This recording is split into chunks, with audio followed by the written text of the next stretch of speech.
Hello everyone, welcome to our video. Today we will show you various features of our Timify WordPress plugin. Timify lets you show publishing and reading timestamps below your blog posts. Let's see it in action.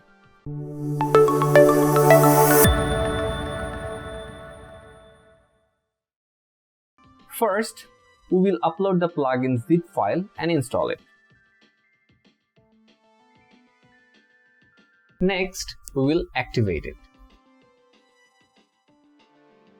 Let's now see if there are any changes on our example site. Yes, there is a change. It shows how long ago the content was published.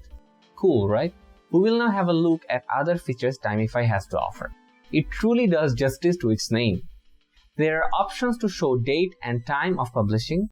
You can also set the duration for which the ago label will stay below your blog articles. There is also the option to show how recently you modified a post. And there is more. Timify lets you show the time you may take to read a post. The reading time will automatically adjust with the word volume of an article. You can set reading speed here.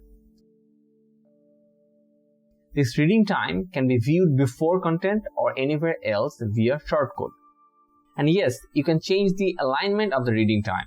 You can have these timestamps on specific posts and pages as well. Let's go to our example page and see the feature in action. We are going to edit this post so that you can see how the timestamps change. See, it shows the update time as 3 seconds ago. Now, let's tweak things here and there and see the changes. Let's disable reading time. As you can see, the reading time has disappeared. Now, we will reduce the reading speed to 10 words from 200 words. The reading time has changed to 2 minutes. Amazing, right? It's now your turn. Show natural timestamps on your blog posts. Enjoy better engagement with your visitors. Thank you for watching.